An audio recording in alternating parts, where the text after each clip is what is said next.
करती हूँ लोग उजागर, रामदूत अतुलित बल। त्रेता युग का समय था। लंका नगरी में युद्ध का महाघोष हो चुका था। एक ओर रघुकुल नायक श्री राम, जिनकी भक्ति और मर्यादा ने समस्त सृष्टि को दिशा दी थी, और दूसरी ओर रावण, त्रैलोक्य विजयी महाबली परंतु अहंकार में डूबा हुआ राक्षस राज। इस महायुद्ध में कई दिव्य अस्त्र शस्त्र चल चुके थे। देवताओं ने भी इस युद्ध को आकाश से देखा। श्री राम की वानर सेना को रावण के सामने बहुत संघर्ष करना पड़ रहा था। रावण एक के बाद एक वानर सेना के वीरों को मारता हुआ आगे बढ़ रहा था, किंतु एक क्षण ऐसा आया जब उसका रथ रुक गया। जब रावण ने सामने देखा तो उसके सामने स्वयं महाबली हनुमान थे। रावण ने हनुमान जी की ओर मुस्कुराते हुए कहा, हनुमान, जितना तुम्हारे बल के बारे में मैंने सुना था, उससे ज्यादा मैं देख चुका हूँ। कदाचित मैंने तुम्हें कम आंका है। तुम तो उससे भी ज्यादा शक्तिशाली और मायावी हो जितना मैंने सोचा था। हनुमान जी शांत मुस्कान के साथ गंभीर स्वर में कहते हैं, रावण, यह मेरा बल नहीं, यह तो केवल प्रभु श्री राम की भक्ति का प्रभाव है। वानर तन तो केवल एक साधन है, शक्ति तो उसी का वरदान है जिसने ब्रह्मांड की रचना की। यदि मैं शक्तिशाली हूँ तो वह श्री राम की कृपा से हूँ। रावण ने कहा, बातें तो तुम अच्छी कर लेते हो हनुमान, परंतु यह युद्ध है, वाद विवाद प्रतियोगिता नहीं। यहाँ पर बल और पराक्रम ही तुम्हें बचा सकता है, बातें नहीं। हनुमान जी बोले, रावण, बल और पराक्रम तो केवल शरीर की सामर्थ्य है, परंतु सच्चा बल तो धर्म और भक्ति में निहित है।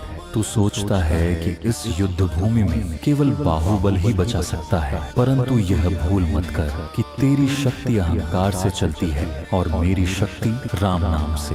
रावण ने कहा, हनुमान, सुना है कि तुमने बाहुबल अधिक है, तो क्यों ना आज हम दोनों मिलकर एक एक मुक्के की प्रतिस्पर्धा करें। हनुमान जी ने चुनौती को स्वीकार किया और बोले, ठीक है रावण, पहले तू प्रहार कर। तभी रावण ने मुक्का बनाया और हनुमान जी पर प्रहार किया।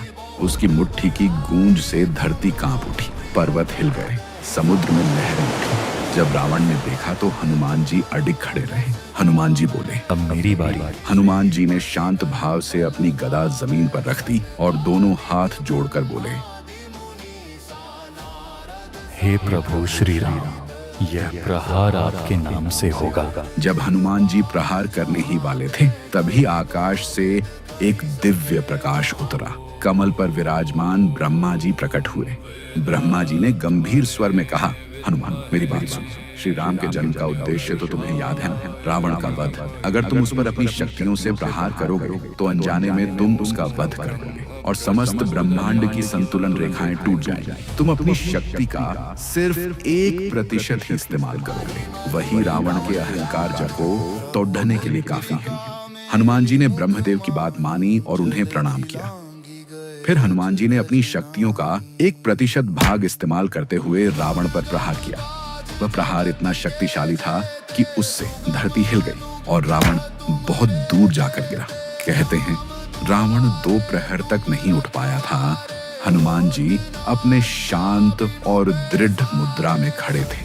उन्होंने पुनः अपने हाथ जोड़कर श्री राम के चरणों में शीश नवाया और कहा, हे प्रभु, रावण की हत्या केवल युद्ध का उद्देश्य नहीं है, बल्कि यह संदेश है कि धर्म की विजय अहंकार पर सदैव स्थायी होती है। शक्ति का असली स्वरूप विनम्रता और भक्ति में निहित